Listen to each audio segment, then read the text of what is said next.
Here's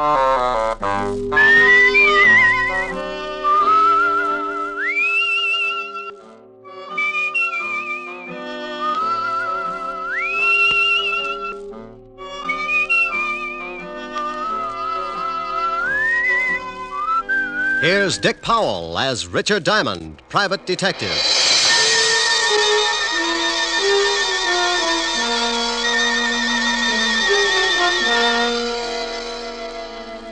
It's 5 o'clock in New York City, and the big neon signs light up the dark office that overlooks Broadway on the corner of 53rd Street.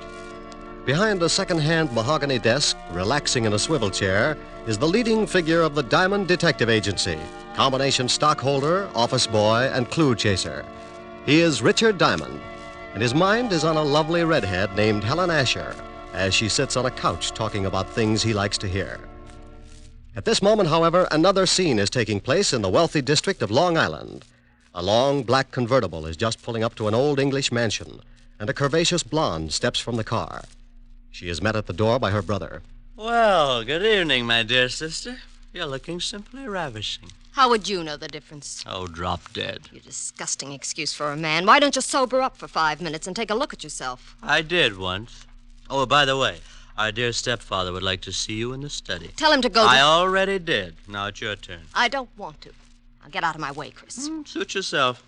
But Murray Lang's in there with him. Murray? Did I start your heart going pitty-pat? Oh, shut up. You better go in and protect your money, darling. Bye, jailbird. Sod. I don't care what your plans are. They concern my daughter, and that's enough for me to put a stop to them. You're not going to put a stop to anything. You can't intimidate me, Lang. You're just a cheap, no-good gangster, and your methods are too well known to frighten me. Come in! Oh, hello, Liz. Hello, Murray. I'm glad you're here, Elizabeth. Mr. Lang and I were just discussing your future. I'm surprised you put up with it this long, Murray. Come on, let's leave my dear stepfather until he simmers down. Elizabeth, I want to talk to you. Well, I don't want to talk to you. Let's go, Murray. Listen to what he has to say. Maybe you'll get a laugh out of it. Well, what is it? I've just been talking with Lang about your intention to marry him. I have advised him that if such a thing were to take place, it would result in the most serious of consequences. Is that all? No, that is not all. When you got into your trouble with the police, my dear stepdaughter, you were paroled in my custody. If I should report to the board that you had violated the terms of your probation, you would most certainly go to prison. Why, you... What's the matter? Aren't you satisfied with the salary you collect for taking care of Mother's estate? How dare you, you little Sit snip! down. You look bigger behind a desk. Well, just yell and scream all you want to. After Monday, you better start looking for another source of income. You know very well it's not the money. But your greasy boyfriend here would certainly like to get his hands on it. Look, you, I don't give a hang if you are a midget. I'm not going to stand here and listen to you. Murray. No, baby, I won't take it. I'll wring his scrawny little neck. Go on, lad, go on. It would give me the greatest of pleasure to call the police and have you locked up. I'll fix it so you won't have a head to call anyone with. Murray, leave him alone. Can't you see that's what he wants? Yes, well, Mr. Lang. Come on, Liz, let's get some fresh air. I want to say one more thing. Just remember, Father, my probation expires Monday. After that, you won't control any part of my income, so you better start getting packed. And if I report you to the probation board in the morning? I wouldn't. If you do that, you'll not only stop being my guardian, but you'll stop breathing. Get out. Get out, both of you. Come on, Murray.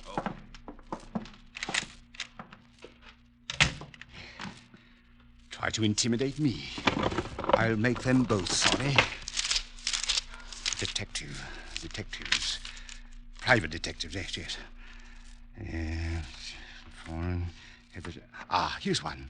Full-page ad must be doing very well. Richard Diamond, private detective. If you've got a case, share it with me. Richard Diamond. 7.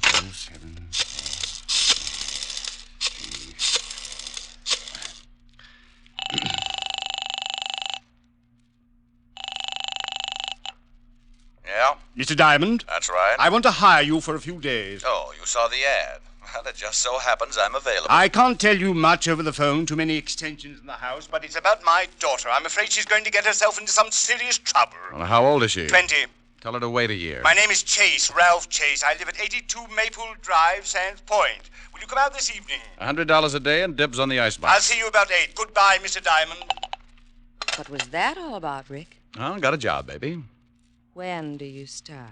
Oh, yes, you're right. No, Rick. You can start it in the morning. You can't break another one tonight. Now, come on, Helen, baby. A job's a job. And a date's a date. I won't let you break this one. Your car downstairs? Yes, but I can drive myself home. Please, Rick. You promised you wouldn't break another one. Keys in it? Yeah, look. I want to hire you to protect me for this evening. I've been receiving mysterious phone calls, and I'm in fear of my life. Really? You've got to take the job.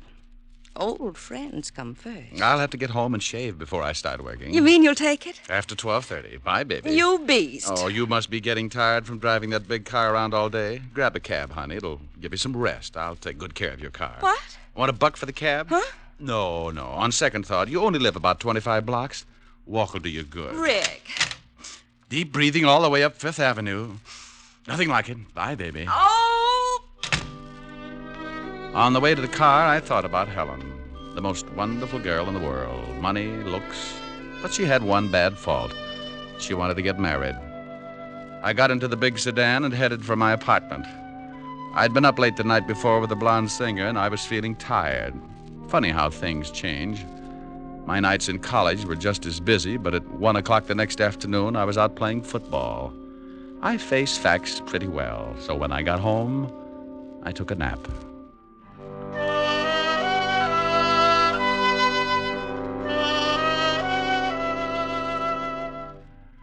I slept until 7 and got up and dressed. I drove Helen's car out to Long Island, and at 8 o'clock sharp, I was ringing the doorbell of the Chase Mansion. It was a big house, all right. If they built another one like it, Long Island would sink. Well, to someone at me chamber door. My name's Chris. Boo. Blow your booze some other direction. Your breath would wither a lung. My alcoholic exhalations are composed of the finest ingredients. You must have a weak stomach. Look, if you'll just stagger out of the way, I'd like to see Mr. Chase. Dead or alive? What? Nothing. I was just thinking out loud. Well, go right ahead. And after your talk with my stepfather, you can find me in the bar. You'll probably wind up like I am. That's a sweet thought. Where can I find your stepfather? Probably in the library, lying in my money. I left him leaning against the front door, gagging on the fresh air.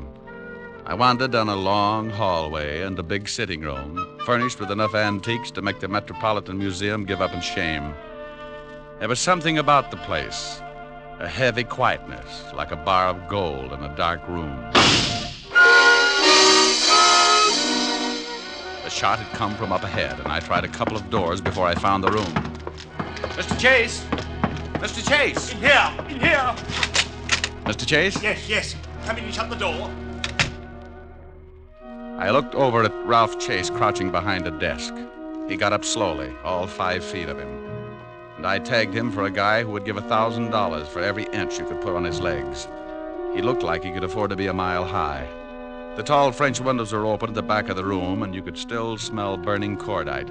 Someone tried to shoot me from the garden. Yeah, I heard the shot. You must be Diamond. That's right. Don't you think you better shut the French doors and pull the drapes before someone takes another shot? Yes, very good idea. You pull the shade diamond. Hey, you can start earning your money right now. You're a little excited, but I'll start to work. Right. Be careful, he might still be out there. Well, I doubt it. I can't see anyone out here. Oh, he just missed me. You can see where the bullet hit the wall. I jumped and hid behind the desk. Didn't you hear him on the porch? No, he must have stood in the soft grass that surrounds the garden. That's a good 10 feet from the house. You're lucky he didn't move in closer. He probably wouldn't have missed. Got any idea who it was? Of course, it was Murray Lang. Murray Lang? The gambler? Yes, do you know him? Well, I used to be on the force. Set him up 6 years ago on a larceny rap. Then you know what he's like. He was in the house this afternoon. We had an argument and he threatened me. An argument with your daughter? Yes, about my daughter. How'd you know? Well, you told me she was getting herself into trouble. She couldn't have picked a better playmate than Lang to get there with.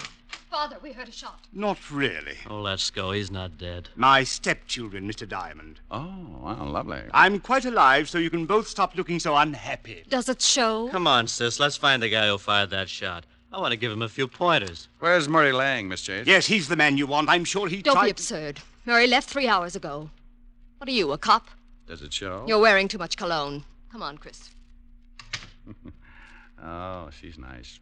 That's Elizabeth. The boy's her brother, Chris. I'd hate to draw straws. I married their mother and raised those 2 brats after she died. The courts appointed me executor of the estate. They don't like you handling their money, is that it? Yes. Since they've been old enough to ask for 50 cents to go to a movie, they've condemned me for watching their interests. You said you were worried about your stepdaughter.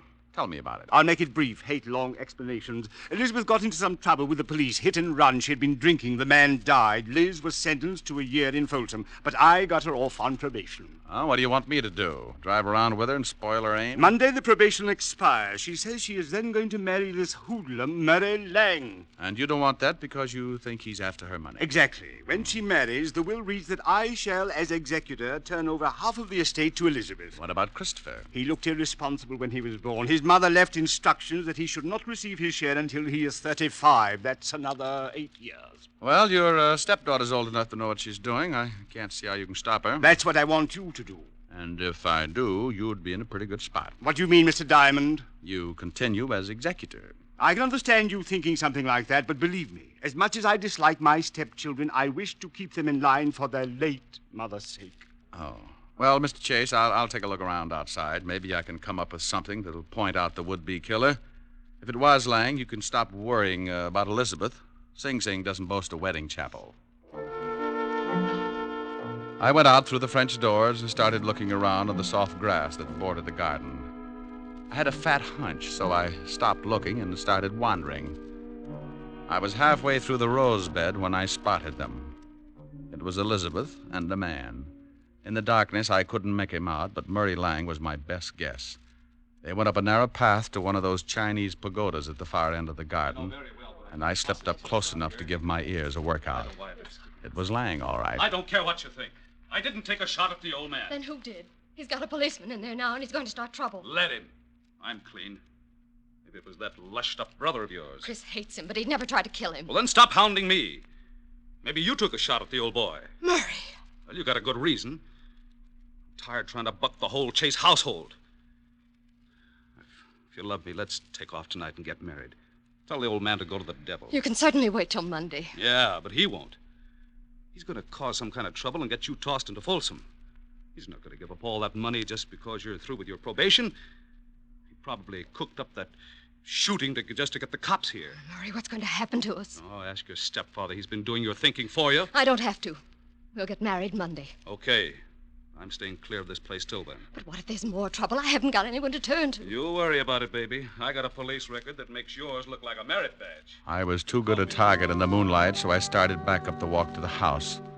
As I passed a hedge, I noticed a funny-looking plant that was shoving its way out of the foliage. I'm sorry I did that.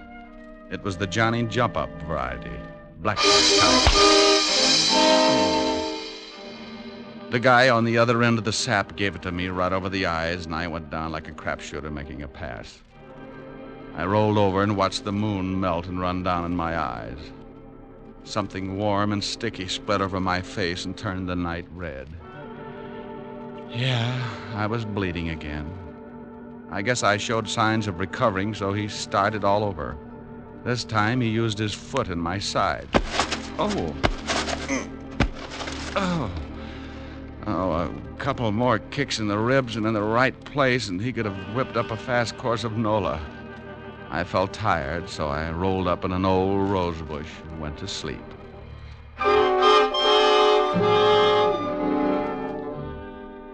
When you finally start coming around, it's like swimming your way out of an acre of mud. If you've taken enough beatings before, you diagnose things in a hurry. The pain in your head is where you got sapped. The ache in your ribs is where he booted you.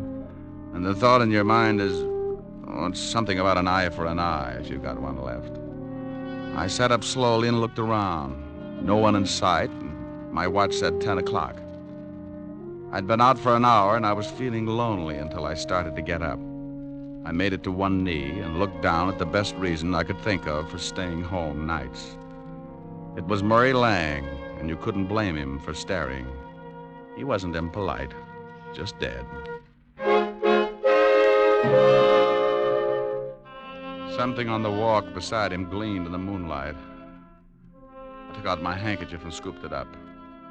It was a little nickel-plated .32. You could still smell the fresh powder in the barrel. I put it in my pocket and stumbled back to the house. Chris opened the door. Well, you shouldn't drink so much. I never get so loaded I look like that. Well, try it sometime. It might be an improvement. Boo. I told you once before not to do that. Now tell me, where were you 10 minutes ago? I was in the bar. Who was with you? Red and green midgets. Now let go of my collar. Okay. Where's the phone? In the hall. Hey, what's going on? Who beat you up? Nobody. I always bleed like this on warm nights. Huh? Big pores.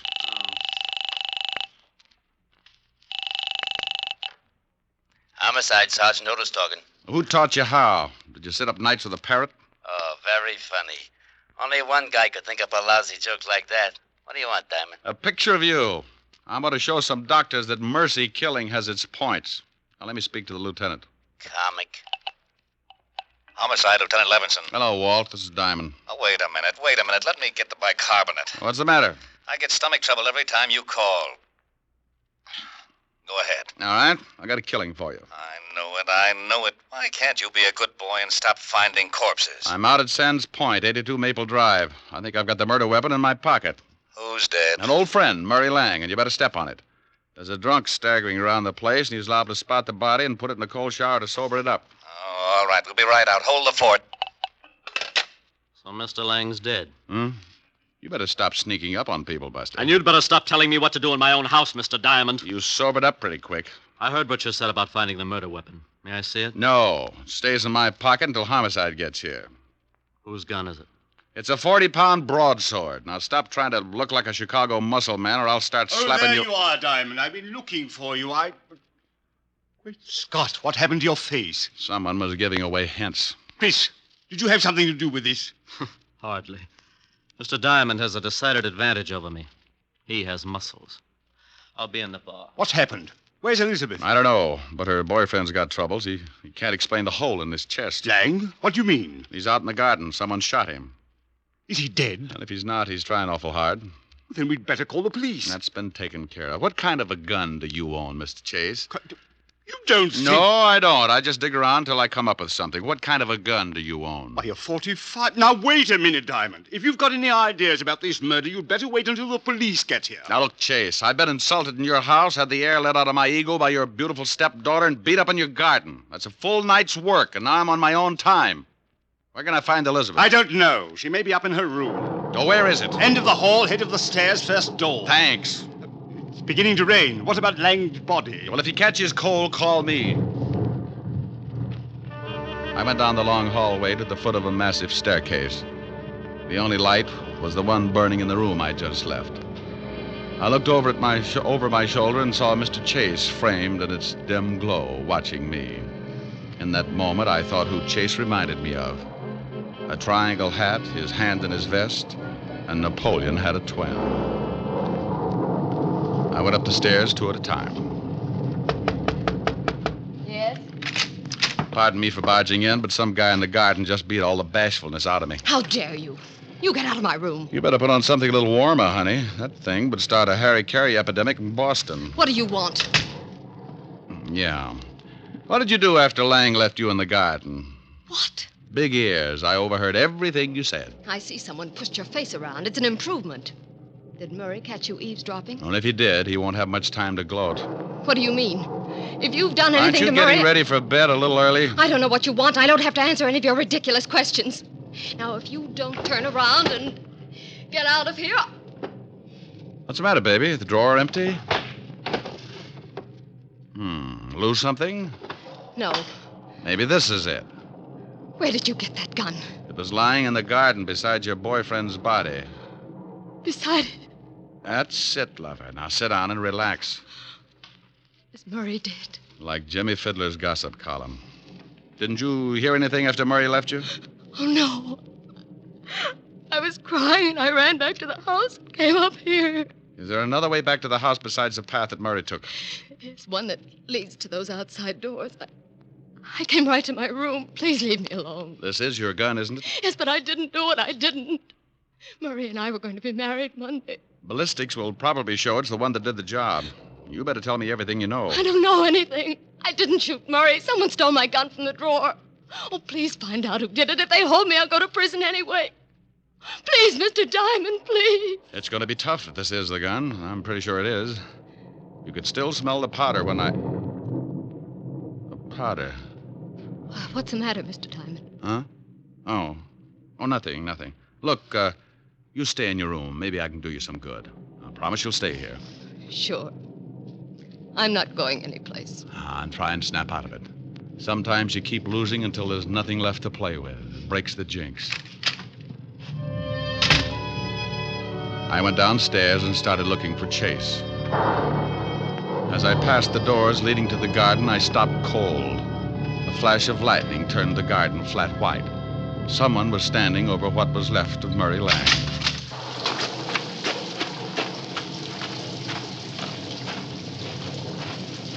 Well, like the view? Oh, Diamond. I was just looking at the body. I talked with your daughter. She says the gun that killed Lang was hers. What? Claims they had an argument, but won't admit she shot him. Oh, no, I can't believe it. Certainly she had no reason. Unless... Unless what? Well, unless she found out Lang was just after her money. Well, that's possible. Anyway, if she did do it, I still can't figure who worked me over. Maybe it was Lang. You told me yourself he didn't like you. Maybe it was Elizabeth. Oh, no. It would have to be somebody very strong. She might have kicked you, but never could she have hit you hard enough to crack your head open like that. Yeah, tell me, when does Elizabeth come into her money? Why, at the end of the probation. The court set it aside until she was cleared of all charges. Who gets it if she goes to prison? Well, I'm the sole executor of the estate, but she's not going to jail. She didn't do this thing. I'll get the best counsel in the country. I'm sure you will. Tell me something, Chase. It's pretty obvious that my face got pushed around, but how did you know my ribs got the same treatment? What? It doesn't show. It just hurts. Why, well, you told me. What are you getting at, Diamond? You'd have to reach pretty high to sap me, but if you were mad enough, you could make it. This is absurd. I'm going inside. And when I get grouchy, it's better to listen. I'm liable to use you to make the flowers grow. Go ahead, Mr. Diamond. I'm listening. Well, everybody in this house has some sort of motive for killing. With Elizabeth, it could be the old story of a woman scorned. With your lushed-up stepson, he could want to put the blame on his sister so he'd get more than his share of the estate. And we certainly know you stand to profit if Elizabeth goes to prison, because you retain custody of the family fortune. I'm getting wet, Mr. Diamond. Everybody's story's weak, but only one of them doesn't stand up. You said earlier this evening someone tried to shoot you from outside your library. Of course they did. You have the shot and saw the bullet hole. That's right, I did. But you told me he was standing outside the room by a good 10 feet. Nothing to say, Chase? You're trying to catch me up in something. Oh, you are so right. Now, when I walked into that room, I could still smell burning cordite. To smell fresh gunpowder like that, the gun would have to have been fired outside the room. You staged it, so I'd think someone was trying to kill you. Is that all, Mr. Diamond? Outside of the slip you made about kicking me in the ribs. Now, let's go inside. I don't think so, Diamond. Oh, that the 45 you were telling me about? Yes. Go ahead, make a try for it. I'm going to show you how it works. You kill Lang with your stepdaughter's gun, and you're going to collect the money if she goes to prison.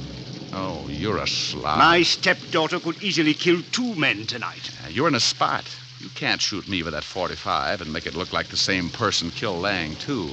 So you've got to get the 32 in my pocket. Give me Elizabeth's gun, Diamond. You try and get it, Chase. Why, you... Rick, are you out there? Better give it up, Chase. That's the law. He eats little men like you. Out there, Lieutenant. Drum said he saw him go out. Rick! Stay right there, Diamond. Another killing won't matter if you try and stop me. For Pete's sake, if you're out there, Rick, answer me. I'm getting soaked. Just keep your mouth closed, Diamond. I'm getting out of here. You'll never make it, Chase. They'll pick you up inside of an hour. Not if you're too dead to tell them. Yes, that's it. If I kill you, I'll at least have... You should watch your step, Chase. Keep your head down, Lieutenant. Somebody's mad. Shut up, Otis, and get out from under that bench. Rick! Over here, Walt. What's going on, Rick? Who's doing all the shooting? Oh, we took turns. He was just going to kill me when he tripped over the body of his first victim. I used this 32 in my pocket, shot him twice. He's dead, Lieutenant. Give me my baking soda, Otis. Yeah, Lieutenant. Don't look so unhappy, Rick. He was going to kill you. Oh, I'm not unhappy. I'm just sore that I didn't have time to take the gun out of my pocket. I ruined a darn good coat.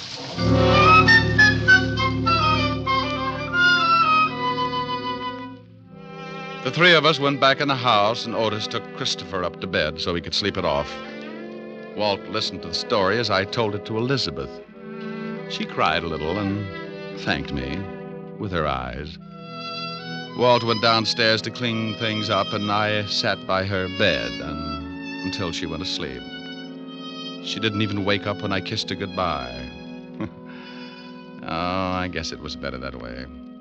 I said goodbye to Walt and Otis and headed for 975 Park Avenue. I was late, and my face could use a mile of bandage. I hoped Helen wouldn't mind.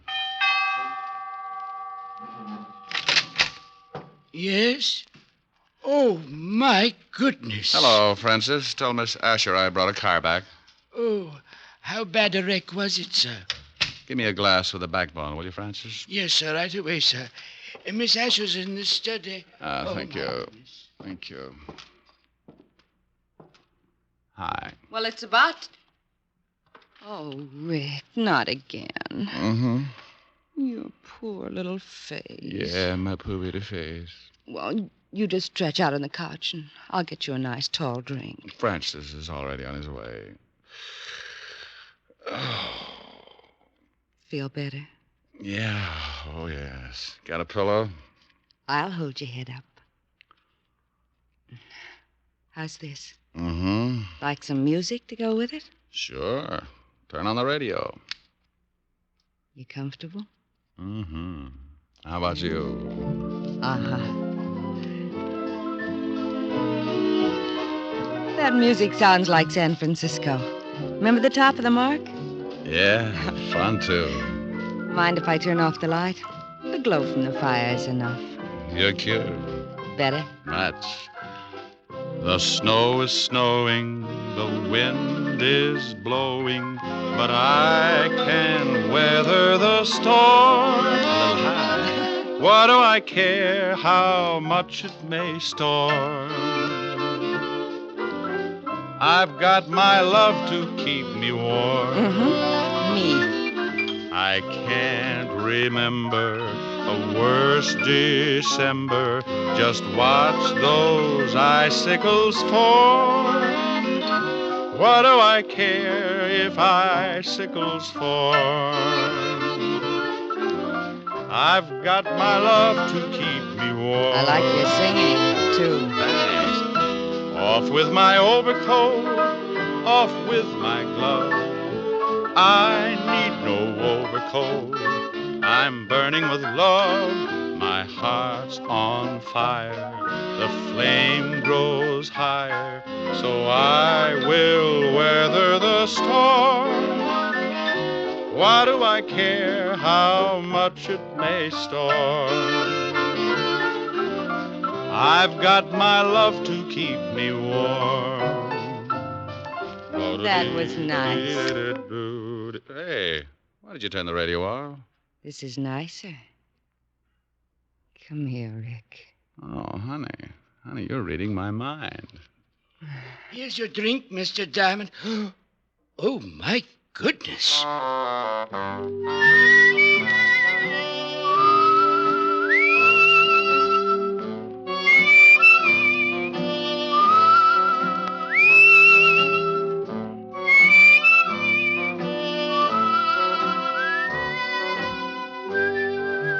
You have just heard the fourth of a new series, Richard Diamond, Private Detective, starring Dick Powell. Helen was played by Virginia Gregg, Lieutenant Levinson by Ed Begley. Also in our cast were Wilms Herbert, Betty Moran, Jay Novello, Jack Edwards, and Tal Avery. Music was under the direction of David Baskerville.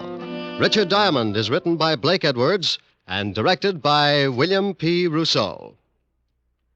Even here in America, we're liable to have a few misconceptions about freedom. Many of us regard it as an outright gift with no strings attached. Well, that isn't quite so. All of us have received a heritage of liberty, a legacy of freedom forged in other days.